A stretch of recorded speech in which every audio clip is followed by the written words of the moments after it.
couple months back, 5 months back, right?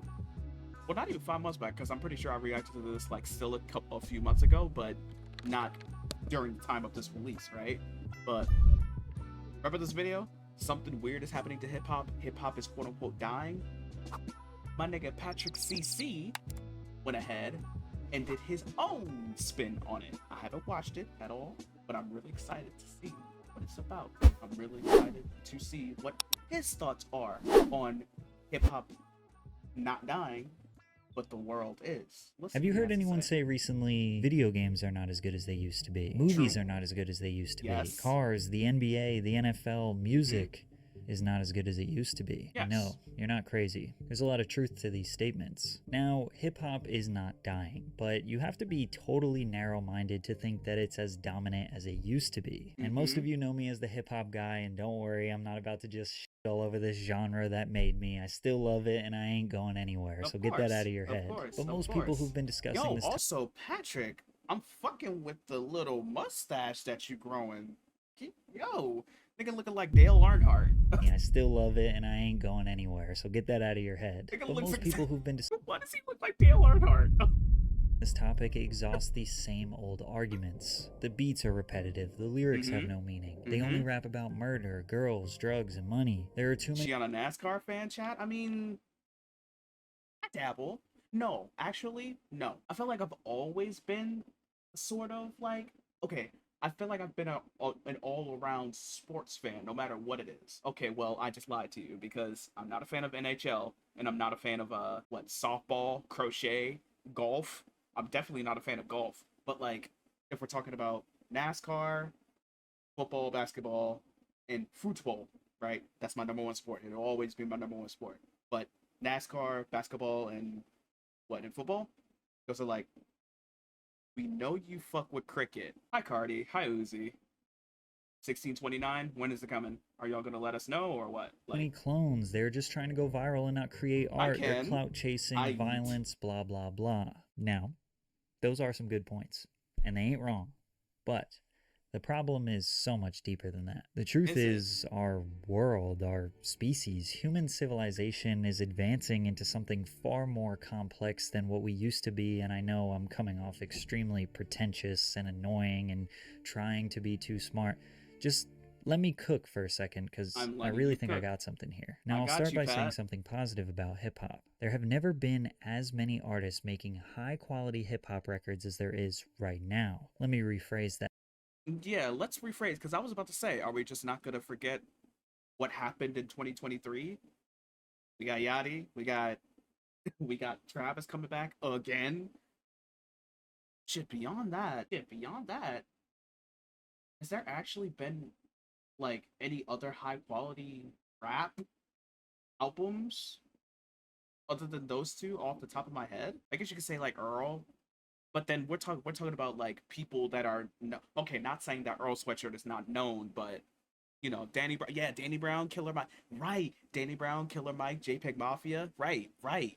Like, but you know, if we're talking like this era, the Ken Carsons, the Uzis, the Cardis, the, you know what I mean? Those they're like up there, you know what I mean? So.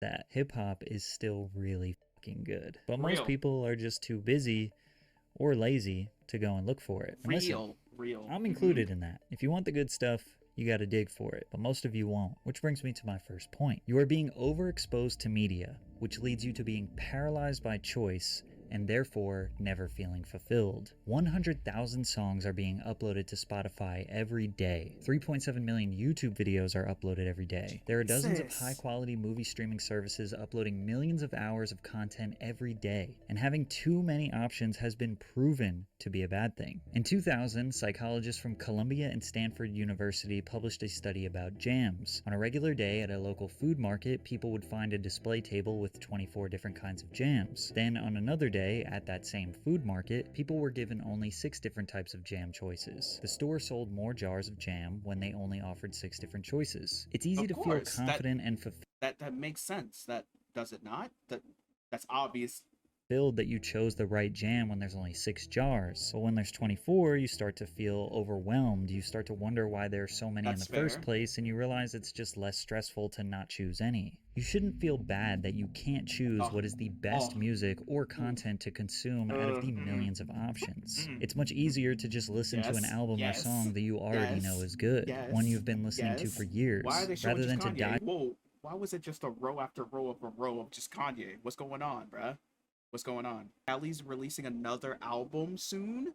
Into the haystack trying to find the needle that could be your new favorite song. And that's what most people are doing. In 2021, 70% of the USA market was listening to old music over new music. But let's say you wanted to navigate the millions of songs uploaded every month. This is what that arduous process would look like. First, you'd have to stay up to date with hundreds of artists and when they are dropping, which means you'd have to follow some sort of social media page that promotes new music. But those pages generally only post what's considered popular since they need likes and engagement on their posts so they can grow and sell promotion to labels and smaller artists. I'm not hating, life is expensive and I understand people gotta make money. I mean, this exact problem has destroyed countless music YouTubers. There used to be dozens of channels harvesting a community of music fans. Look at my goat! Look at my goat! Look at my goat! Look at my... Oh, both of my goats! All 3 of my goats! Now there are only a few left. I have no clue who the fuck Tommy Craze is. Shout out Tommy Craze though, you know, but these 3, Isaiah the Player, I'm Dante, and Leo, like, I grew up watching all 3 of these, and I'm still, you know what I'm saying, I'm still a goat. I'm still a goat? Why am I a goat? Why did I call myself a goat? I am a goat. Y'all should probably call yourselves goats more. What am I talking about? I'm yapping! Because if you use 3 seconds of a song in a video, you get copyright claimed and they take your money. How are you supposed to make videos about music if you can't play the music? And if you can't make money off the video, it's too expensive and time-consuming to put the care necessary to build a following. Every Aux Battle video I've uploaded since April has been demonetized, which I'm not gonna lie, has kind of destroyed the series, which is why it's important for me to thank today's sponsor, Aura, for helping support the channel. Are you tired of receiving those spam calls from unknown numbers every week? Get super you're in for blame. I was like, Aura has them all. I love you. Don't take this. Get your coins. Get your coins. You know what I mean? I'm gonna be on that same road someday.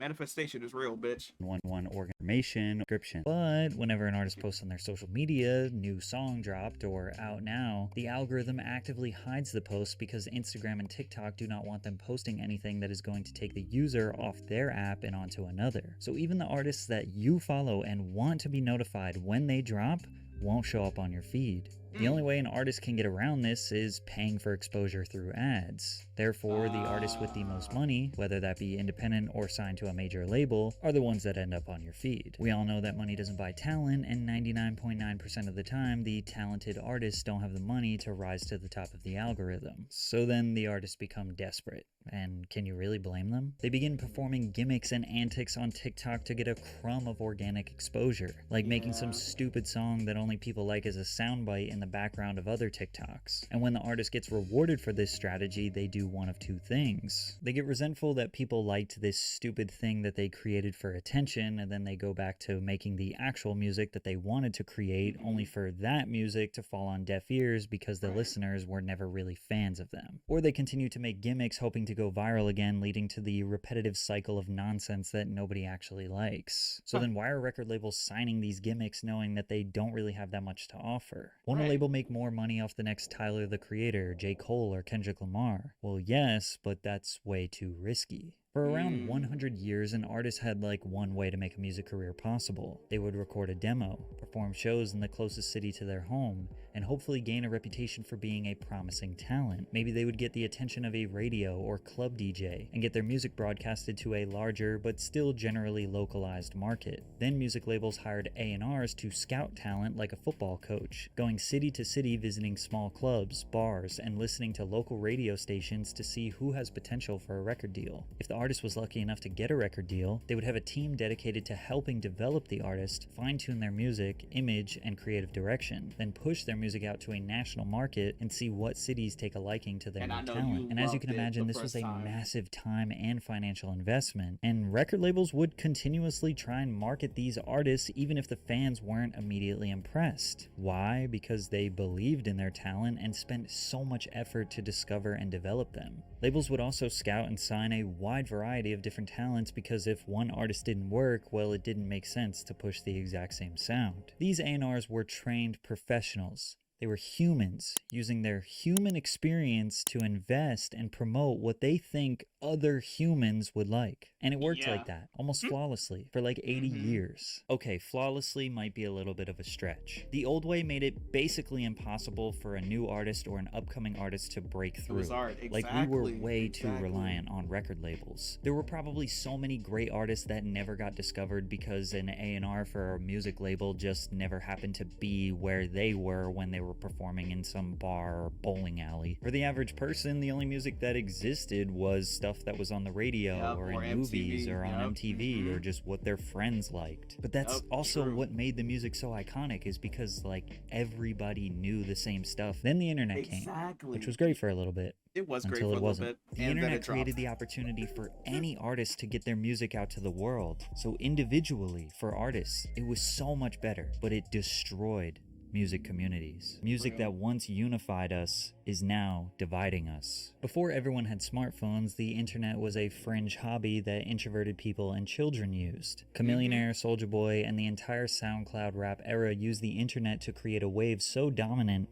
that it changed the music industry. From 2012 to roughly 2018, SoundCloud was a place for innovative, interesting, and counterculture rap music. Being a SoundCloud rapper was perceived as someone who had a failing music career, which made the community stronger and more cult-like, rooting for these rappers to win. But then the internet rapper became a normalized, formulaic career path that labels figured out how to dominate, and the community aspect around internet rap disappeared. The algorithm made the process of discovering talent less about taste and more about objective data. A&Rs are now just data analysts who look for boosts in streaming data. Record labels... I really hate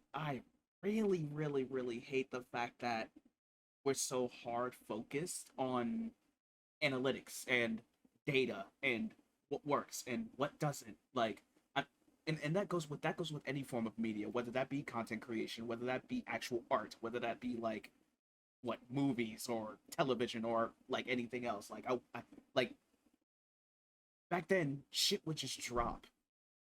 Back then, shit would just drop, and niggas would be like, "I like this album.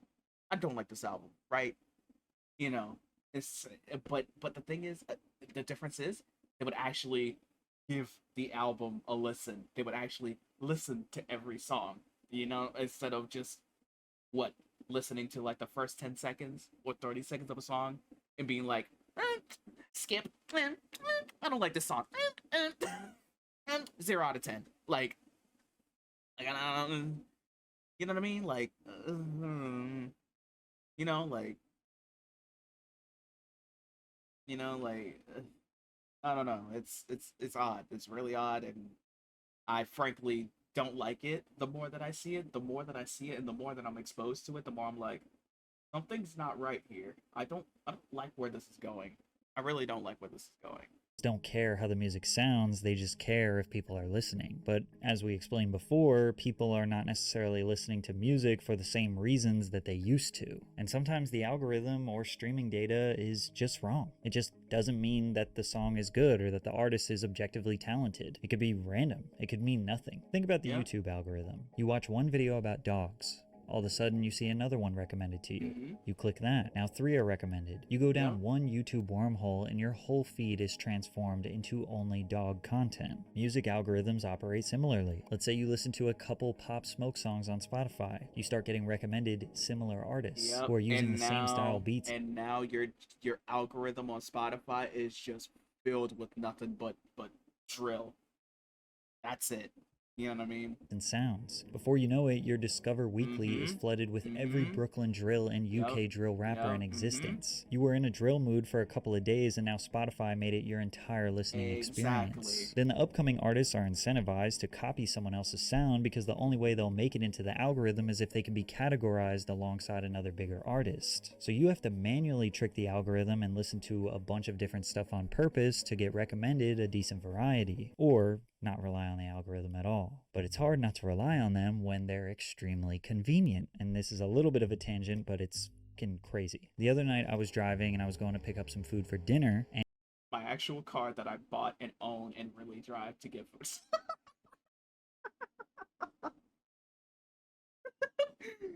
This nigga is so unserious, bro. I love Pat. I love Pat. And there's a car coming at me, and their headlights just totally blinded me. I didn't say anything. I didn't make a noise. I didn't text anyone. I didn't call anyone.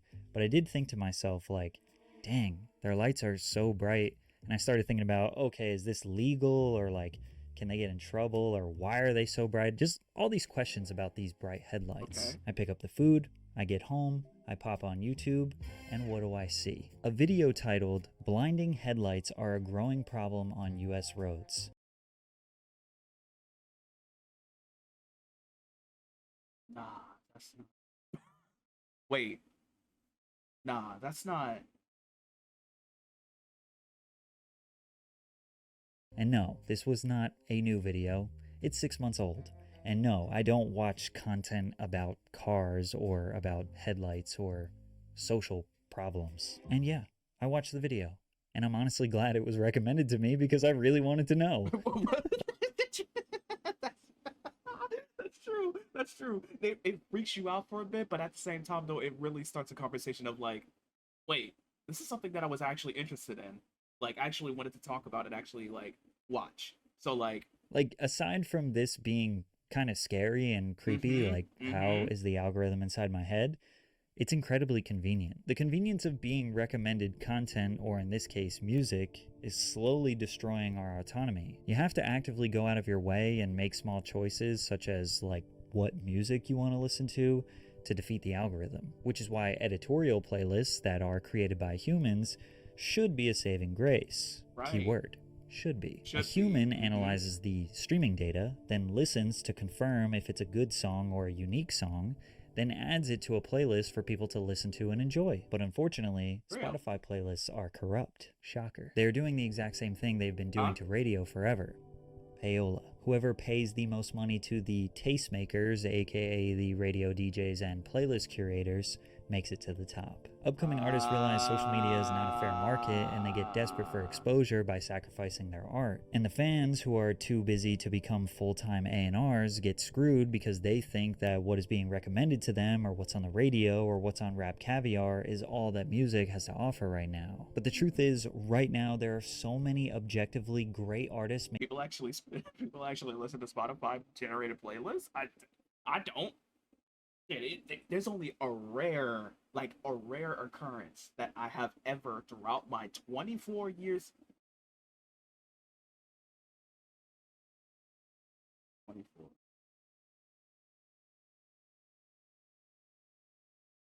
Throughout my 24 years of living that I have actually listened to, like, that I have actually listened to a Spotify specific generated playlist. You know what I mean? But other than that, I listen to my playlist that I make for myself. Right? Like, making great music, like probably more than ever. Just take the YouTube channel Colors as one example. I love Colors. Every few days they upload a video of a talented artist who likely has a full catalog of great music you can go and enjoy. So why do you feel deprived of great music when it's obviously not that hard to find? Exactly. Well, that's because it's not necessarily the music that you're craving. It's community. It's a sense of belonging. You have been lied to. You have been told that you should be more ambitious. You should be a boss. A hard-working Sigma grindset demon chasing a life filled with experiences, material... I haven't. Pat, I don't know who you're talking about, but I'm not a part of that community. I'm not a part of that whole Alpha Sigma, red pill, blue pill-esque community, and I will never be. What? Because that's not me. That's not who I am, right? But hopefully he can explain more to those who are not a part of that community and not just focused on the whole Alpha Sigma sort of thing, right? Things, and forget all that having a family, simple life nonsense. Young people feel this pressure. We feel like no matter what we're doing in life, it's not as good or as fulfilling as what it could be. I mean, just open any social media app and you'll be overloaded with all the amazing things you could be doing. Yeah, in fact, you probably got this grind set mentality not from people in your neighborhood or the people who've been stuck in your town for generations, but rather other people online. Over half of Americans spend more than He's right. He's fucking right. He's right. 50% of their time online. And although we are more connected than ever digitally... But, no. Wait. Sorry. I'm sorry, Pat, to cut you off, but I don't like that word. I don't like the word grind set. You know what I mean? Because that falls in line with the whole Alpha Sigma sort of conversation, right? Alpha grind set, Sigma grind set. Like, why can't we just call it the grind? Why can't we just, you know what I'm saying? Like, call it, you know? Like, spend more than 50% of their time online. And although we are more connected than ever digitally, we still feel alone. 34% of Americans expect to spend more time by themselves, with 37% saying they don't interact with anyone at least once a week. Now, most of us are alone because most of us don't really have a third place. Think of your home as your first place where you spend, you know, most of your time. And then work or school as your second place. Where is your third place? A home away from home, where people feel comfortable and at ease. A place where you can pop in and out with little or no money. Coffee shops, barbershops, pubs, plazas, recreational spaces, YMCAs, parks, record shops, skate parks. Hangout spots where we would bump into acquaintances, interact with strangers, and build a sense of community. A place where maybe you could listen to music or discuss music or argue about music with people. Now, there is one glaringly obvious third place for music people.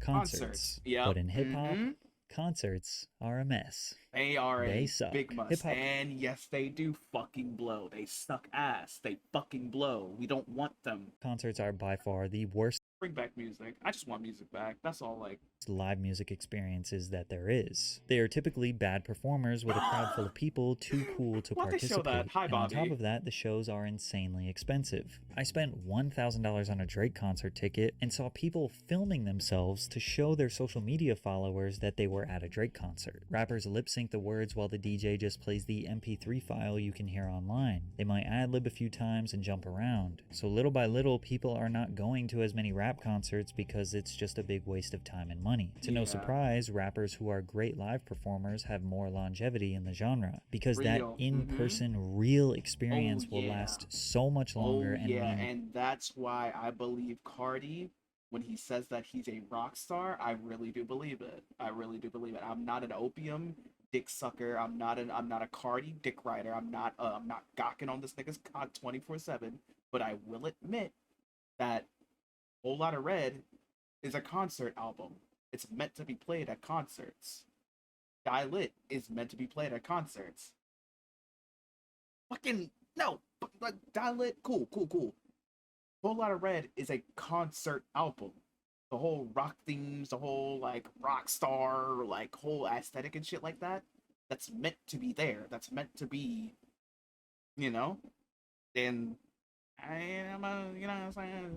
So much more than any digital experience. We are using our phones as our third place. Some of you, Kai Cenat's bedroom on your screen is literally your third place. We can immerse ourselves into any subgenre, niche, forum, and interact with other digital versions of people. But as I stated before, oversaturation and money has made it impossible to figure out where on the internet is actually worth spending your time. Playboi Carti and his opium label artists, as well as Yeet, are dominating right now. Yes, because they built a community. The fans have basically a dress code of Rick Owens, dog chains, and trench coats to look like Dark Souls. Dude, he looks like he's wearing a gimp suit. Please take that off. It's like a mix of a gimp suit and a KKK costume. Like, yo, please take it off. Characters. Yeet has invented his own language that the fans have written a dictionary for. They even have their own handshake. And yeah, sure, you might think it's cringe, but it's actually kind of beautiful. These fans feel like they belong to something. And they do. But it's so much harder to create this sense of community on the internet than it used to be, which is another huge reason why hip-hop is dwindling. Whereas genres like country, who are underrepresented on social media, have a very uniform aesthetic combined with amazing live shows, are thriving. Now, I can almost guarantee there will be a top comment on this video that looks something like this. People have been saying rap is dying since the birth of rap. Mainstream rap has never been where the quality resides, and you know that. Now I want to prove that. Let's see if that's actually the first comment. It's not. I hate the whole cringe thing.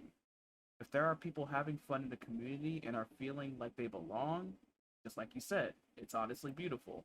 And I humbly, wholly agree. Now, this argument is right, but it's entirely missing the point. Yes, you could make an argument that the current state of hip hop is better than it's ever been for individuals. If you want to do the hard work, you can discover hours and hours, thousands of high quality songs to indulge in, and you don't really have to spend a fortune to do it, but you'll probably be alone because your friends and community are too busy to be full-time music enthusiasts. So they're just gonna keep listening to what's popular on Rap Caviar, on the radio. True. They won't know any of the songs that you like, and you'll either have to listen to oversaturated, repetitive, and mind-numbing mainstream rap music, or be alone with your great music. And what good is music if you can't enjoy it, discuss it, or even argue about it with others? True. We want everyone to like what we like, or maybe we genuinely want to like something to fit in because we want to belong. But our society doesn't want us to all sing together and be unified. They want us divided and alone. Hip-hop is not dying. Community, belonging, friendship, togetherness, and humanity is. Damn. Fuck. Damn, nigga. Niggas trying to have me sit in a fucking corner of this room and have me like think and like I'm trying to think of another word other than think. Like sit with my thoughts for like hours on end and be like, he's on to something. Like no, like that wow. That's true. That yeah. That is true. Fuck, man. What do the comments? What do the comments say? What do the comments say?